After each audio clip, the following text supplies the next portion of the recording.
Founder Mode, September 2024.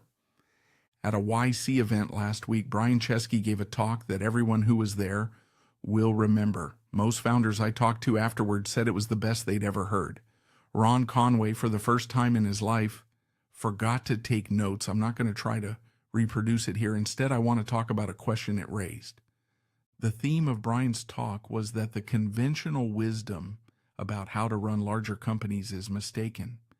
As Airbnb grew, well-meaning people advised him that he had to run the company in a certain way for it to scale.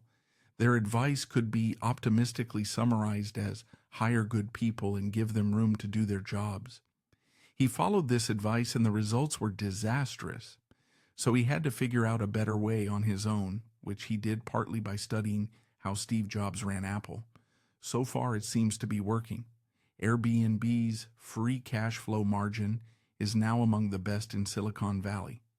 The audience at this event included a lot of the most successful founders we funded, and one after another said that the same thing had happened to them.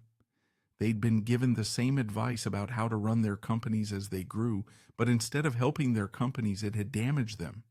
Why was everyone telling these founders the wrong thing? That was the big mystery to me. And after mulling it over for a bit, I figured out the answer. What they were being told was how to run a company you hadn't founded, how to run a company if you're merely a professional manager. But this MO is so much less effective that to founders it feels broken. There are things founders can do that managers can't, and not doing them feels wrong to founders, because it is. In effect, there are two different ways to run a company, founder mode and manager mode. Till now, most people, even in Silicon Valley, have implicitly assumed that scaling a startup meant switching to manager mode. But we can infer the existence of another mode from the dismay of founders who've tried it, and the success of their attempts to escape from it. There are, as far as I know, no books specifically about founder mode. Business schools don't know it exists. All we have so far are the experiments of individual founders who've been figuring it out for themselves. But now that we know what we're looking for, we can search for it. I hope in a few years founder mode will be as well understood as manager mode. We can already guess at some of the ways it will differ. The way managers are taught to run companies seems to be like modular design in the sense that you treat subtrees of the org chart as black boxes. You tell your direct reports what to do, and it's up to them to figure out how. But you don't get involved in the details of what they do. That would be micromanaging them, which is bad. Hire good people and give them room to do their jobs. Sounds great when it's described that way, doesn't it? Except in practice, judging from the report of founder after founder, what this often turns out to mean is hire professional fakers and let them drive the company into the ground. One theme I noticed both in Brian's talk and when talking to founders afterward was the idea of being gaslit. Founders feel like they're being gaslit from both sides by the people telling them they have to run their companies like managers, and by the people working for them when they do.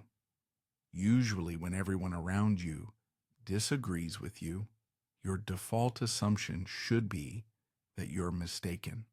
But this is one of the rare exceptions. VCs who haven't been founders themselves don't know how founders should run companies. And C-level execs as a class include some of the most skillful liars in the world. Whatever founder mode consists of, it's pretty clear that it's going to break the principle that the CEO should engage with the company only via his or her direct reports. Skip-level meetings will become the norm instead of a practice so unusual that there's a name for it. And once you abandon that constraint, there are a huge number of permutations to choose from. For example, Steve Jobs used to run an annual retreat for what he considered the 100 most important people at Apple. And these were not the 100 people highest on the org chart. Can you imagine the force of will it would take to do this at the average company? And yet imagine how useful such a thing could be. It could make a big company feel like a startup.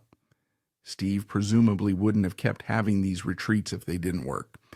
But I've never heard of another company doing this, so is it a good idea or a bad one? We still don't know. That's how little we know about founder mode. And obviously founders can't keep running a 2,000-person company the way they ran it when it had 20. There's going to have to be some amount of delegation. Where the borders of autonomy end up and how sharp they are will probably vary from company to company. They'll even vary from time to time within the same company as managers earn trust. So founder mode will be more complicated than manager mode. But it will also work better. We already know that from the examples of individual founders groping their way toward it.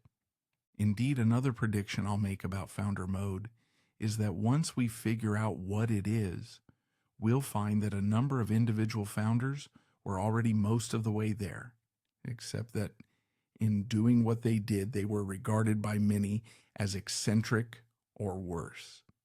Curiously enough, it's an encouraging thought that we still know so little about founder mode. Look at what founders have achieved already, and yet they've achieved this against a headwind of bad advice. Imagine what they'll do once we can tell them how to run their companies like Steve Jobs instead of John Sculley.